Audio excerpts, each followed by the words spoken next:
Guys, we're here in Denver, Colorado at EBO, Electric Bike Outfitters, to talk to Jason.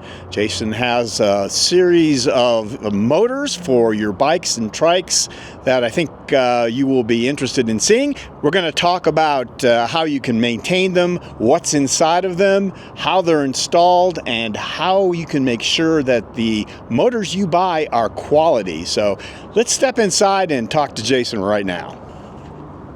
We're going to actually do some surgery on the different kinds of motors and tear them apart. Let's see what's inside of them. We'll try to get a good look, and maybe you can describe for us what it is we're looking at. All right. You know, the most important thing that if you're a bike mechanic, you know that you rubber gloves when you're dealing with motors and wearing black. There usually is a black grease or a white grease. You just get it all over you. So we'll start off with, I'll take this guy apart and kind of show you a little bit of maintenance that's recommended on hub motors over time, and some of the things that can fail in them over time.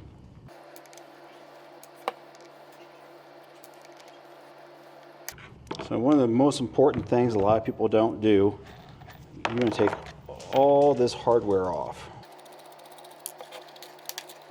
And the reason you're going to take all the hardware off is when you open up the motor, if the hardware is on there, it can actually knock out the bearings. So there's a lot of different ways to pop it open. Use a hammer. Some people use a 2x4 to kind of drop it on. You don't want to drop it on a nice table because you basically have this nice steel axle. We have a little rubber mat that we drop them on. Embarrassing. Forgot one. You're going to have to cut that. Nobody expects you to be perfect, my friend. There we go. Okay, slow down here. So, got your planetary gear here.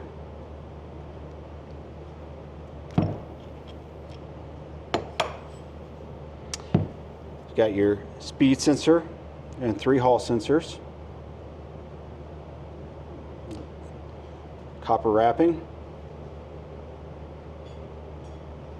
And this is a brushless gear motor, so you can see all the magnets going around here.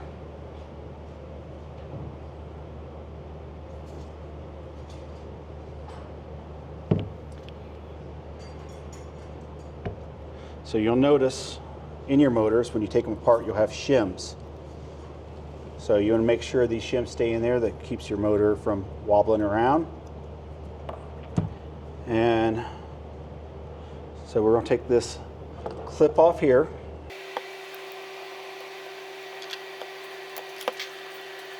This is probably the hardest part of the whole motor, getting the clip off. And underneath these clips there's usually a shim. This one's usually forgotten, and you try to take off the planetary gear and you end up tearing this shim up. So, all right, got that one off. And so you'll notice you've got a keyway here. Sometimes these guys are going to slide right off real easy. And you'll notice you have a little spot right in there. This is for a gear puller. The gear puller goes on like so. Sometimes they will pull right off like ours. Usually pull off really easy. If it doesn't pull off easy, you will need a gear puller. Make sure you don't lose the key. Now when you're replacing a gear set, that's what they look like. You want to make sure whatever color of grease it has, you want to put the same grease back on. You don't want to put on a white lithium grease when you have a black lithium grease. Some of the big mistakes we see individuals and bike shops making is using the improper grease. We recommend a black lithium, a gray lithium, or white lithium, depending on what motor you have. Don't mix greases. We don't recommend that. And do not use SRAM or Shimano derailleur and shifter grease. It's it's really thin. It's not, it's really a thin viscosity. Oh, the viscosity, yeah. So it causes issues. So definitely recommend a thick grease. Here's some samples of the grease we're going to be using here. So this is a super lithium grease here. You get this from your local auto parts store. And the other mistake we see made is you don't need a whole lot of grease. If you look in here, it's a brand new motor. It doesn't have a whole lot of grease. Not a lot of grease on the gears. If you're just opening up to grease the motor, dime size amount of grease. Maybe a dollop here, maybe a dollop here, no more than that. Over greasing actually is bad. Here's the motor we just took apart, and kind of give you a comparison of motors. So this is a freewheel style rear motor. This is, and it's a 350. This is a 500 watt cassette style motor. You can see it's quite a bit bigger. And this is the planetary gear that's in a 350. That's a planetary gear that's in a 500. See, they're significantly larger. We also have a front motor sitting here. You can see it does not have a place to put a freewheel or cassette on it. And it's a little bit smaller than even like a 350 that has a cassette or a freewheel. All right, so we have mid-drive motors we're going to do a little bit of maintenance on and show. This is a 750 watt. This is a 350 watt. This is the one we're going to tear apart today. Quite a bit of hardware to take off to get into the controllers, the gears to maintenance them. Okay. Let's get started.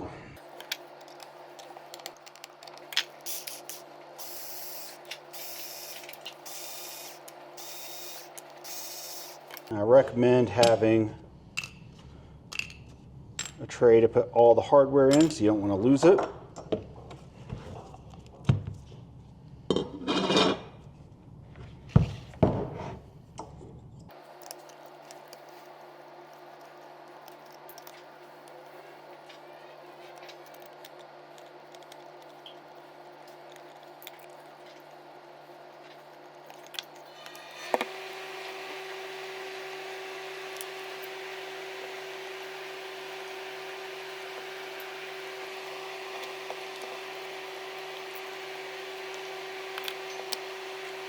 All right, on these particular motors, this is an area that's really important to be really careful and not to strip out these screws. You want to get a number 2 Phillips and something pretty skinny. We recommend using a socket wrench to do this so you get some pressure down when you turn. Get them loosened up.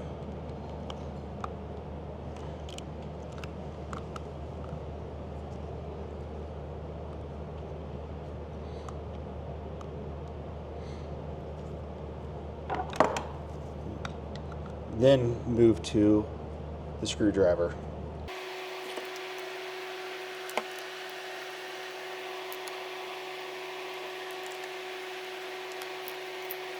All right, so before you knock this motor out of here to get to the gear,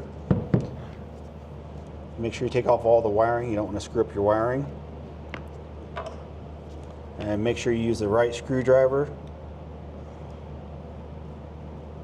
Number 1. These little tiny screws. This is probably most important to have a tray at this point because you don't want to lose these little tiny ones.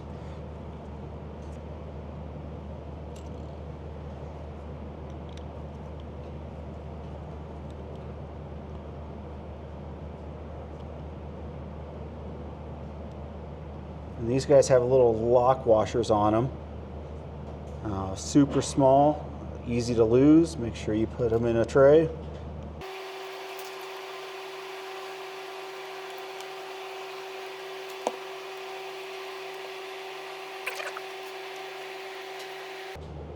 We'll go ahead and knock this out. So one thing you want to be really careful with, this wiring is still connected down in here and there's a clip. It's a little caught up and I don't want to rip it out of here because it's kind of caught underneath a few things. So what I'm going to do is go ahead and knock the motor out. So you have this gear right here that connects straight to this motor. This is where you have to start. You can see there's a little center point here. Don't use your good screwdrivers. So you want to use your worst screwdriver or any kind of object that has a point at the end. Just make sure you have it centered. A hammer. You can see this motor gear starting to move a little bit.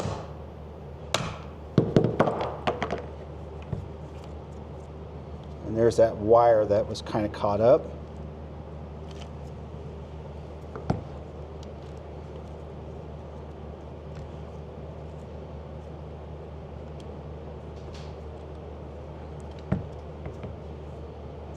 And there's your nylon gear for your motor.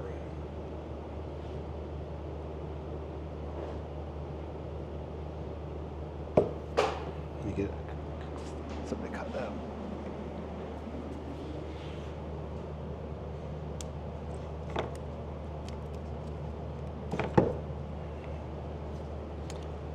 So the maintenance you do on these guys is a little bit of grease on this motor, or this gear of the motor, or if you chipped a tooth, you can just replace them.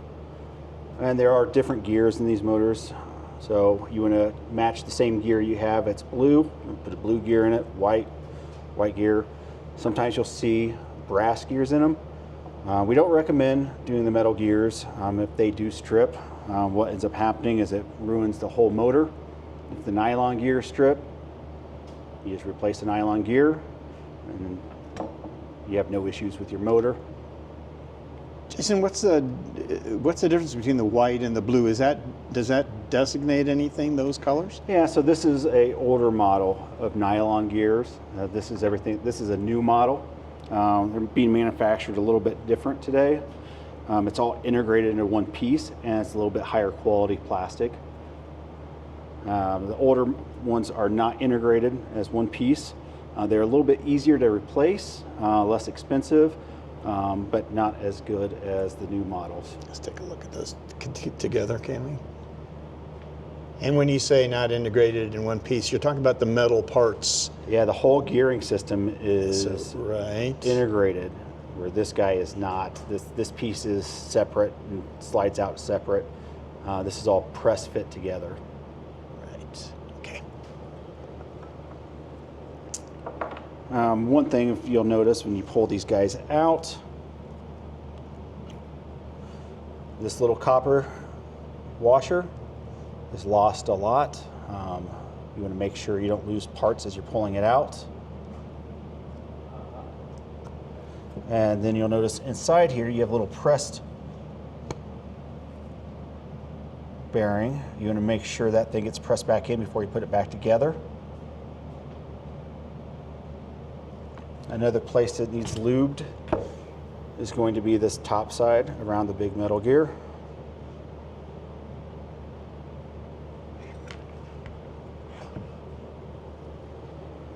So after you lube these up, make sure all the wiring's out of the way.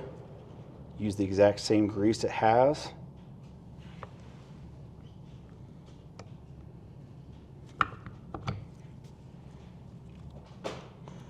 And you want to make sure all these wires back here are moved out of the way from the controller. Get lined up the way it was before, so you can see where the wiring's coming up here. Press it down. And it's not going to go all the way down. You see we've kind of got the gears lined up here. Once you got them fairly lined up, you're just going to push it down as far as you can. And you'll use the screws to get it back down. All right, so you want to make sure you get all these put in, not cross-threaded or anything. Get them started. So this is how you're going to bring this motor back down. So you're going to kind of go around evenly, do the same amount of turns, and slowly bring it down. You don't want to get it cocked at all because it will catch one side and mess up. Kind of see it as you look around, you'll see the air gap going around. It doesn't have to be perfect. But you can see I have too much here and not enough on this side. So let's get that evened up. All right, so I've got all the way around just touching off.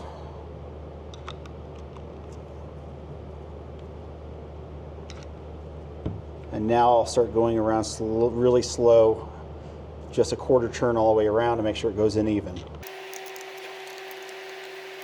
You'll notice sometimes I'll turn a little bit more if I see one that's not going even. I'll give it a couple more spins. And if it's going in even, you'll notice also it'll go in really smooth and easy. If it gets cocked a little bit, one side will get really difficult to go down.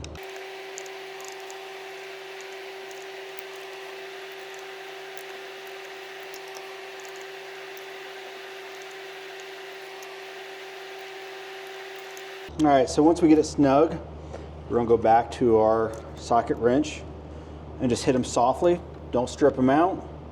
And you don't want to use Loctite on these also, because you might want to maintenance it again in the future. All right, and then we're just going to put all the wiring back together.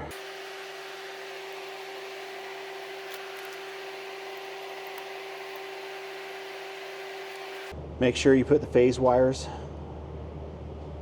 back to the matching colors, so blue to blue, green to green, yellow to yellow. Don't mix them up.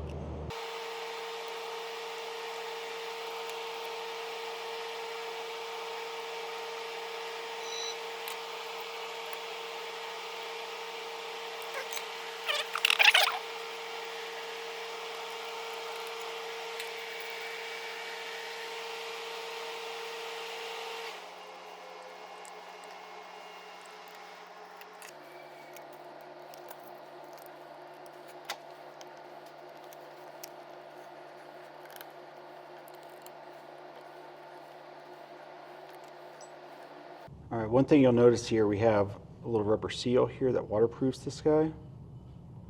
And we recommend taking a touch of grease.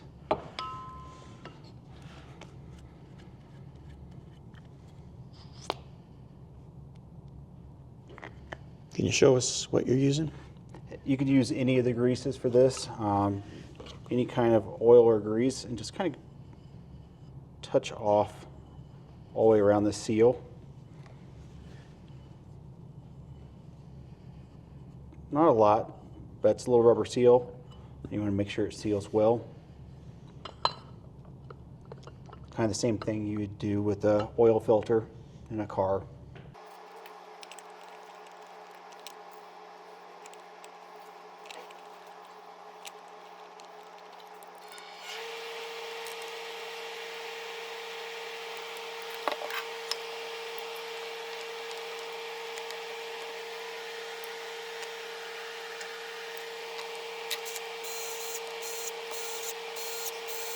To note, as I'm tightening up these last bolts, these are steel bolts going into steel. You can make them really snug, so you want these really very snug. Have a little bit of Loctite on them even. These are got a little bit of Loctite on them already. But other areas, such as this area here, this is steel going into aluminum with a plastic cap. Don't over tighten these, you'll crack the plastic. On the inside, there's some right here, you got steel going into aluminum. Just make these snug, don't over tighten them. You don't want to ruin the seal, and you also don't want to strip out the aluminum with the steel bolt. So just nice and snug. But here, steel into steel, fine being super tight. Kind of a final thing to say after I put this back together is, if you don't feel comfortable with this, don't try to do it yourself. Go to one of your authorized dealers. A lot of bike shops have the capability to do this. I've done it hundreds of times. Or send it back to the manufacturer. Send it back to us. We'll repair your motor. We'll change out gears. We'll maintenance it if it needs it. And less chances of things getting broken or destroyed. So we did want to touch base on direct drive motors. So kind of show you, This is off a pedicab. And why we see them on pedicabs a lot is because there's no gears. Where a lot of our motors that we do are all geared motors. And by having no gears, like a planetary gear like this, you don't have to worry about stripping of gears. So just want to kind of touch base on this because it's a different style of motor that we use a lot on, someone's taking a lot of loads that's worried about stripping gears. This is a solution. The downside with this type of motor is it doesn't have great torque, and it also is extremely heavy because it has a lot of magnets and copper, a lot of metal, and they tend to be, you can see this is a pretty large diameter motor here. So this thing runs 16 pounds where, this little motor here is 5.5 pounds. So with a little better torque and really great power, still a little tiny motor where this guy, even though there's some advantages, there's also disadvantages. Jason, we are now going to start talking about the installation of motors. Yes. And we're going to kick it off here with this mid-drive. And you're going to show us what you or a dealer perhaps might do to install one of these mid-drives. So let's have a look. All right, so we've just pulled off the crank and bottom bracket here of the original components. And we're going to slide our motor right back into the bottom bracket.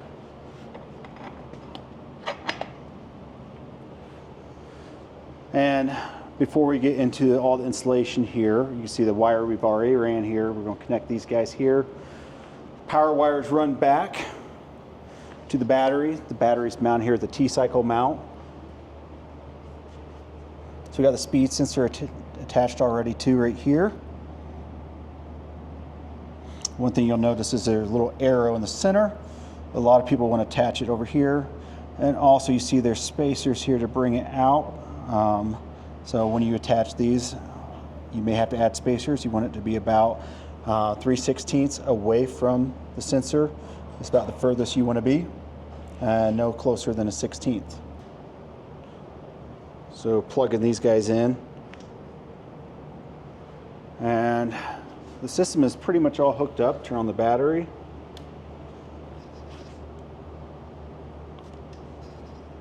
I think I turned off the battery. You'll notice a display here as it turns on. It takes a second to kind of fully light up. During that time, it's actually calibrating. This is Bosch does this, and a lot of other systems I've noticed does the same thing. And one thing important to know about this calibration, if you have your feet on the pedals or riding the bike, it cannot calibrate properly and the system won't run properly. So we could show that again, what's kind of happening. We'll kick it on.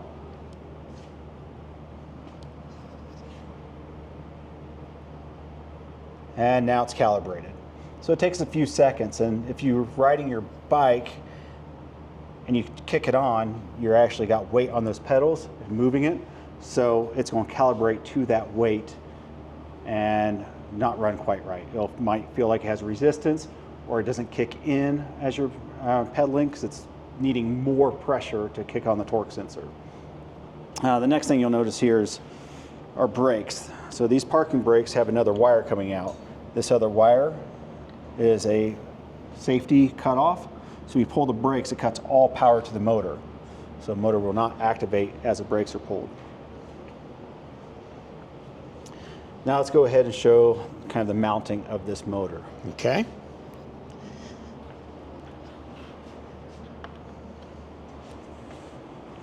So first you got this little bracket that's going to go on here to clamp it down.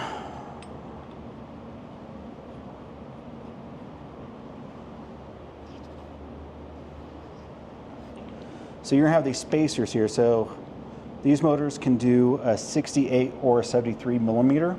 You just have larger spacers and larger screws. And you'll have a spacer that goes on each side to level everything out. So to get the chain line right, you'll have to move everything a little bit.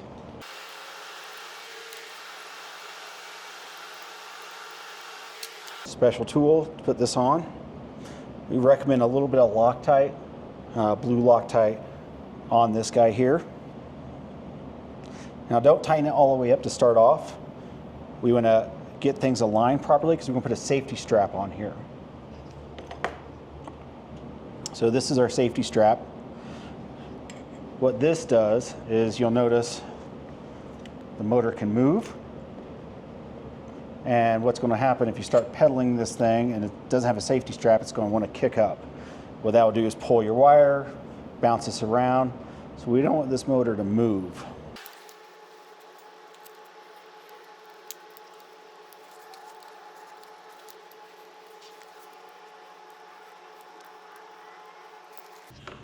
All right, now that you have it in position, you got the safety strap pulled tight, now you can tighten everything up.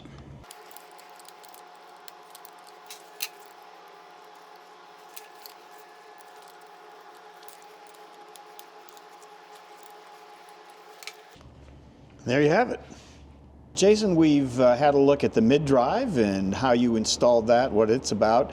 Now we have a hub drive. Let's take a look at how that all comes together. All right, so we have the built wheel here. So one thing important to notice is we got a lot thicker spokes here. Standard spokes are 14 gauge. These are 12 gauge spokes. One thing when you put an electric hub motor on, you want to have a little beefier spoke. And also you want to have an e-bike rated double-walled rim. Now, a few things you want to know. This guy here is a 500-watt system we're putting on a cat trike. It's got an 11-speed freewheel on it. And we got an e-bike rated tire.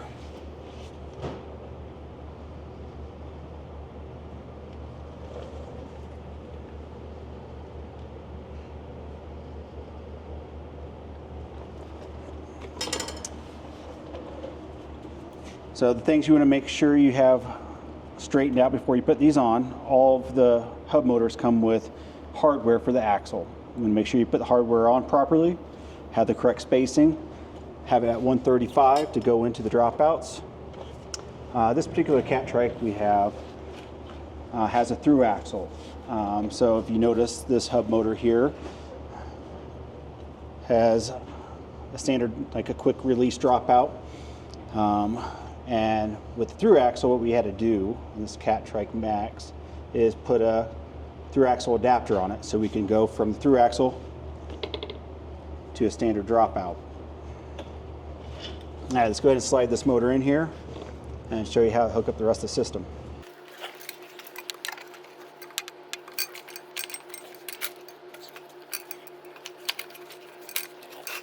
So this is where a 10 millimeter wrench comes in handy. We want to make sure this guy is turned down. So one thing, we want the wire coming down then back up. The reason being is you're going to always have water dripping off the back of this wire. If you have this facing up, water is going to drip down into this opening. And yes, it is sealed, but it is a place where water could get into the motor over time. So better just to be safe than sorry.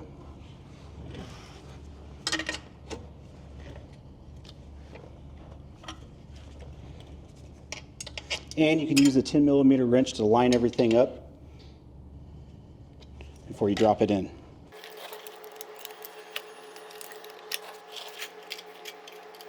So hub motors come with these little torque washers.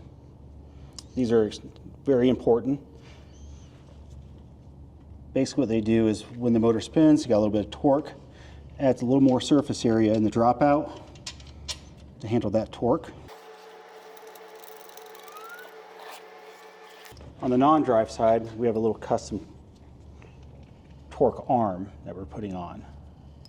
So basically it's serving kind of a similar purpose what you see on this side, but it's going to attach to the chainstays.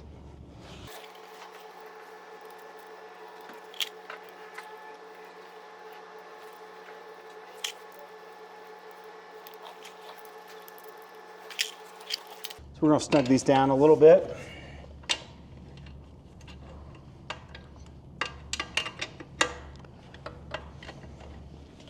All right, the next thing is, now the spec on the torque on hub motor is 45. Newton meters. You'll need a torque wrench for this. Yes, you might not have a torque wrench on a trail and you get a flat tire, so have a good idea what that feel is, so when you get a flat tire you can change it on the trail, but make sure when you get home, make sure you spec it out and get it torqued correctly.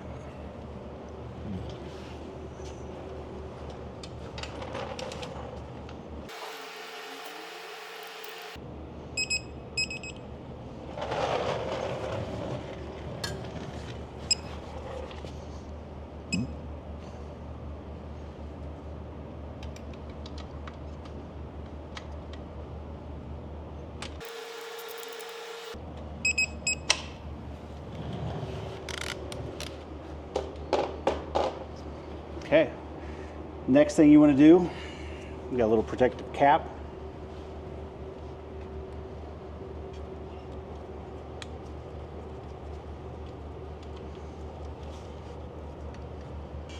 This is going to protect the end of the wire.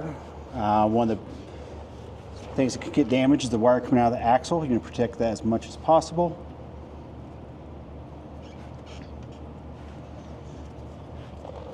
All these little wires, these Gillette connectors, you have arrows on them. And you'll notice you have two lines. See the two lines? You gotta get both those all the way in. All right, we have a hub motor installed. So now that we have the hub motor installed, one thing we've already installed on this bike, and we've already ran the wiring. We've installed the throttle here, coming off the shifter with the T-cycle mount, and also another T-cycle mount holding the display. And then this guy here next to the battery, which is also on a T-cycle mount, is a cadence sensor. This is our IPAS. It's an idler pulley pedal assist system. And most hub motors, most standard thing you'll see is a cadence-based sensor like this. You also can do a torque-based system, which entails a little bit more work on a cat trike or any kind of recumbent. I have a cat trike boom here. So you see this wire coming out of the bottom and a hole drilled in the bottom here. This is the torque sensing bottom bracket. So this can replace the cadence base to a torque base, and it hooks up to the exact same system. Now, one thing I forgot to mention, we were discussing this through axle adapter earlier. This is manufactured by Utah Trikes, and I'll work on any cat trike to make the through axle adapter work with our motors. So once you add a throttle to a hub motor, one thing to realize is, we go ahead and put in a pedal assist. This will activate the motor. A safety feature you want to have on a hub motor with the throttle is e-brakes. So I put these parking brakes on. If you're getting on your bike and you hit this, it won't activate. So this is a really important feature. One thing that our systems do is the settings on here. When you turn it on, it'll always go back to 0. So in 0 mode, how this bike is currently set up is the throttle will not work on 0 mode. It's just a normal bike again, but you still want the parking brakes on when you get on and off. So as we mentioned earlier when we were putting on the hub motor, is it had an e-bike tire on it. I wanted to go a little more in depth on that. So this is a Schwalbe Marathon Plus. So the Plus is what you want to look for the e-bike tire. There's a lot of different ratings out there on different tires, and even in Schwalbe of e-bike tires that are rated. And there are also different ratings for different speeds. So make sure when you're getting one that can handle the speed you're going. And some of the benefits you get with them is you get a thicker tire. It's heavier, but you're not as worried because of you're on an e-bike. But I think this is a great thing to consider when you were doing an e-bike. Okay, Jason, so let's talk about quality assurance for the motors that you make, or anybody makes for that matter. Really an important issue here. How do you make sure that the motors are good to go for the customers? All right, so every system goes out the door we want to do a quality check on, and how we do that here is we hook every system up and check every component. We see about a 1% failure rate on our testing. We want that be caught here, not on the customer's bike when they're riding down the street 5 minutes after they got their bike. So how we go about that, let's start with the simple things. We hook everything up, and we take the display and we're going to program the display to the bike that's going on. This particular bike, it's a tandem, so we're going to program everything out to the correct specs for the bike. So wheel size, make sure that it's in compliance with the current laws, so 20 miles an hour max speed with the throttle, and make sure that it won't go any faster than 28 miles an hour on the pedal assist. All that's mainly controlled through the controller. Won't allow it to go past 28 miles an hour, but we still want it programmed on the display. And the little things that we'll do on here is like this L4 settings, 20 minutes before it shuts off automatically. So if you pull in your garage, you don't have it on all night. A few other settings on here. It's 48 volts, so we want to make sure the system knows it's hooked up to 48 volt. How fast we want the pedal assist to activate. How much power we want to be running through the system's amps wise. We can adjust that. So a lot of little settings we can do on the display. So after that's set, we'll start here with the pedal assist. We have the pedal assist hooked up. This is a cadence-based pedal assist, and we're going to make sure it just activates.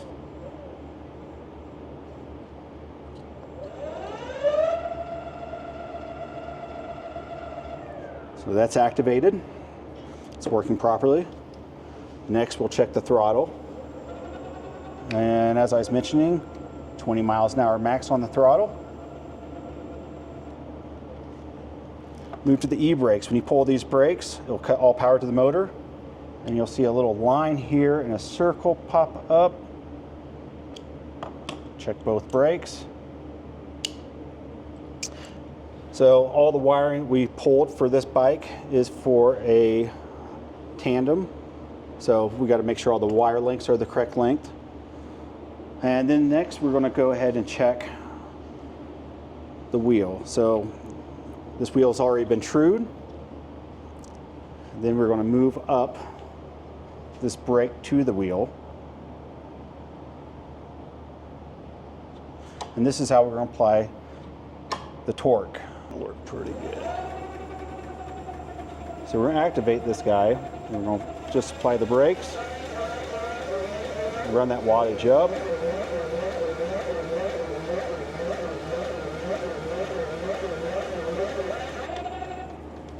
And if it's going to fail, it's going to fail really quick. It typically, no more than a minute. We'll hold it and run that wattage all the way up to whatever its peak power is, and make sure nothing pops or goes bad. Well, let's talk about the assurance, the quality assurance of the batteries themselves. What do we have there? Yeah, so pull the battery off the controller here. And this is the controller. The brains for the whole system is hidden underneath here. And this is a display. A lot of people get these two intermixed. One thing in our quality checks, if this guy gets really warm, we know that there's some issues. So there's usually a quality check on every single system where we just make sure that these aren't getting warm in our testing. So let's go a little bit deeper into the battery. So the battery testing, every battery is UL certified now, coming from EBO. And besides the UL certification, we get a certification letter from LG showing that the individual cells were tested. Then they go to the pack manufacturer that solders or welds all the cells together and puts it into the case. And that case gets UL certified. And they come here, and every single battery goes out the door here. We test again. So that's going to conclude our visit here to EBO. I want to thank Jason and Dustin and Nick for showing us around.